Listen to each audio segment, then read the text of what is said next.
Susanna here today for Spiegel Mom Scraps to share with you my layout based on this sketch. Each 10 days we're going to use a sketch with circles, and that is the layout that I created based on this sketch. If you use Suzanna with a Z 15, you'll get 15% off, and there are some great new releases over at the store, so be sure to check those out. I used I Solemnly Swear, which is a new Harry Potter. It's one of 2 releases that's released this month. So I used this old piece of paper from Scenic Route. I have a secret stash hidden in my scrapbook room of some of very treasured, beloved Scenic Route goodies, and I decided to use this as a background. My daughter dressed up as Hermione for Halloween, and I wanted this layout to be Harry Potter, but I also wanted it to be Halloween. So I found complementary colors for the red, the yellow, and the black / gray. And some of them I found in a Lily Bee paper pad, and the others I found in another old paper pad from Authentique. I chose the colors for the papers, and that's why I went with that. And then I used some dies in my manual die cut machine, my Big Shot from Little B, and just cut circles. The sketch called for 4 circles, and then for 4 squares, 3 of which are pictures. So I printed my pictures in square shapes, and then I decided to go to town. So you can see the Authentique and the Lily Bee pads that are there.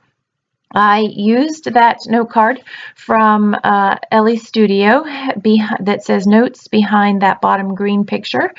And I also cut that, you can see those bats, that I actually cut using my silhouette. I got lazy.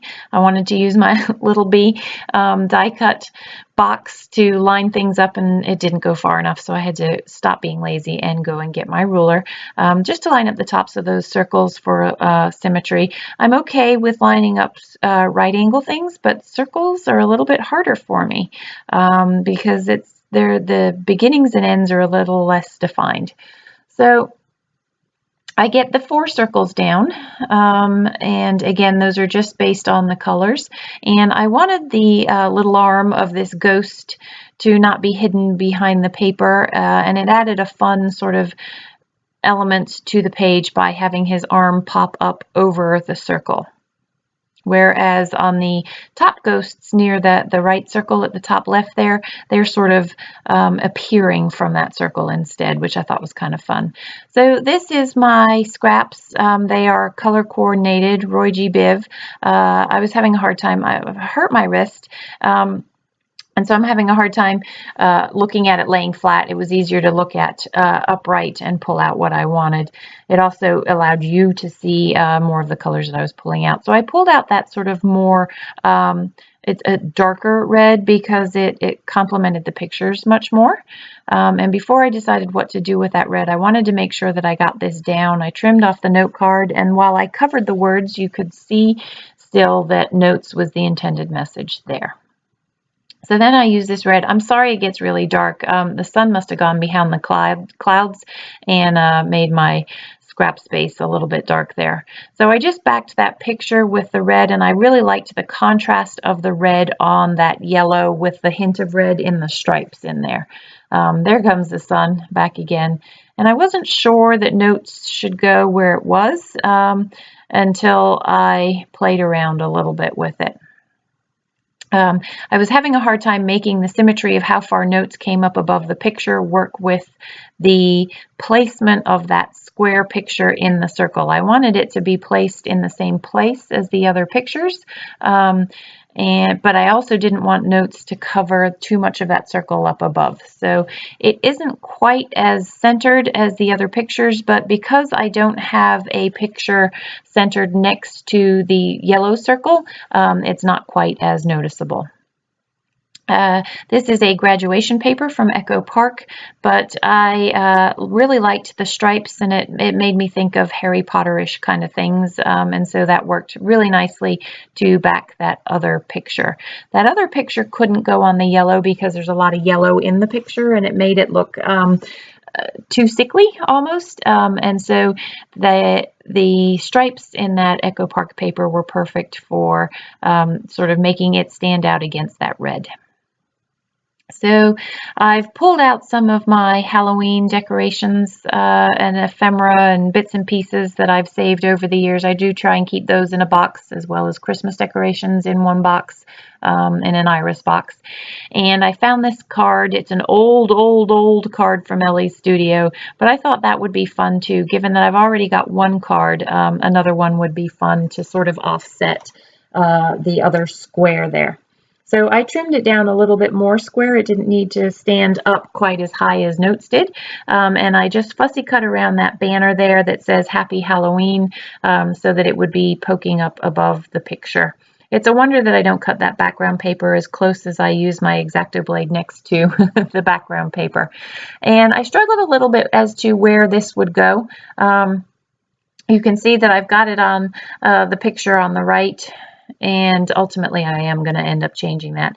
So again, some old Halloween goodies. This is, who is this? This is October Afternoon. I love these things from October Afternoon, these goodies. And so you know that this is a precious layout when I'm using two oldies but goodies from my stash that I really have been hoarding because they are no more. So you can see I've committed to putting that Ellie Studio journal card behind that picture there. And that just leaves that picture of my daughter outside to be by itself at this point in time. So I've stuck my bats down, I think. And now I'm going to stick this circle that says October, and I'm going to use those puffy stickers from Crepe Paper to finish off 31. So the title of this layout is October 31st. I was hoping to put something a little more exciting in the yellow spot, but the yellow circle ended up being a great place for the amount of journaling that I wanted to put in there. And so I settled for October 31st as the title of this layout. So again, I've just found a few more bits and pieces to decorate the layout. I am very purposeful in the things that I put. They need to be support elements and not just stuck on there because I have them. So I have found all of the support elements that I want. I just need to stick that little tag down there, and that just sort of covers up that white space that's in that photo there, and then the little spider sort of covering them up a little bit. I thought spiders were sort of Harry Potter-ish as well as Halloween, and I tried to pull elements that were both Harry Potter and Halloween. So this is the awesome I Solemnly Swear sequins mix that is new in the store this month, November, one of the November releases. And I really liked the sequence on the green. We were outside taking some pictures, and so I put some there, and then I put some next to the cluster of circles where that yellow circle and October 31 are, and then some up by the ghosts just for that trio of things that I like to have. I actually did break away from my own rule of trios, and there are 4 sequins up top, and each of the other clusters has 3. But I really liked all of the colors and wanted to sort of disperse the colors throughout the layout. So I'm just using my Scotch tacky glue to get those down. And this was what I was hoping to put the title in the middle of that circle with, but gold didn't work because I didn't have gold anywhere else on the layout, and the black glittery things I loved, but I've got a lot of black in that bottom corner already. That boo was what I was actually thinking of using, and so I did look for some red letters, which is again really what I wanted to use, but then I thought the title was going to be boring anyway. It was going to say Hermione, which is pretty obvious that that's what she is, so I just decided October 31st was going to be fine and that I would use that spot there for journaling. I wrote the date 2017 in at the bottom of Happy Halloween that's on that banner. And then I just set to town to do my journaling. My daughter went out with my husband to buy this Halloween costume, and she came home and I said, "Oh, Hermione." And she said, "No, not Hermione. I am I think she told me she was a Gryffindor student because she wasn't quite Hermione, but she did end up becoming Hermione because it was easier to explain to everybody, and that's just what I journaled. So I hope you enjoyed this process video and enjoyed seeing one of the new November releases. There are some close-ups to follow. If you don't subscribe, we would love to have you join us here at Spiegel Mom Scraps, and be sure to check into my own personal YouTube channel. Thanks for stopping in today. Take care.